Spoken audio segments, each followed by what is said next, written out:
Stuffy nose, sneezing, watery eyes, hello, seasonal allergies. But not to worry, Intermountain Healthcare, who is sponsoring this segment, they are here to help. Let's welcome to the show Jeff Tackett, who is a pediatric primary care nurse practitioner certified for Intermountain Healthcare. Welcome to the show, and let's start with what are seasonal allergies? Sure, so really seasonal allergies are when our body gets introduced to allergens, so like pollen from trees and grass.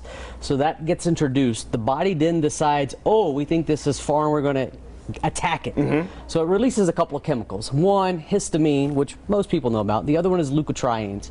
So when those chemicals get produced, that's when your body makes the symptoms. So you'll typically have sneezing, runny nose, congestion. Those are just a couple of the common ones, but there's some other ones as well. Okay, with everything that's going on in the world today, how do we know the difference between COVID and seasonal allergies? Sure, that's a great question, right?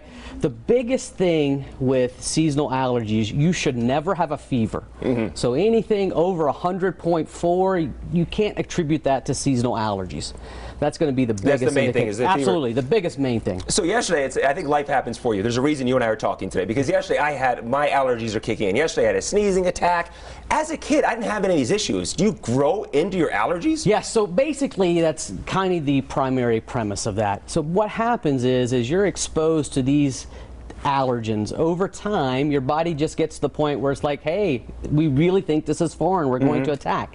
So that's why you may not have any kind of issues for several years, and then all of a sudden it gets boom, you it's just like that. Yeah, absolutely. Okay, how do we treat it then? So the best way, two things. One, the best thing non-pharmacologic wise, make sure that if you know your specific allergen, you want to avoid that time of year, right? So for instance, olive trees are a big time in the fall. So that's really when you're going to have a problem there. So that's number one. Number two, when you're outside, come inside, take your clothes off, go get in the shower, quick rinse off, get the pollen off of your skin. The other thing, make sure if you have carpets at home, make sure you vacuum very frequently. Okay. And also that applies to couches. Just like our chairs here, they're upholstered. So we're going to make sure that we clean those as well. Is there a test that you can do? You mentioned know what you're allergic to. Is there a test that I can do to find out that I'm allergic to my dog versus the horses? So there's a couple of different tests. One that we use primarily in children, it's a very simple blood test. So we draw blood. It's going to test for about 20 to 25 different common allergens, just like we talked about with dogs and cats, tree pollen, oak, olive. It also is going to test for cockroach and rat and mouse droppings, because those are some common allergies too.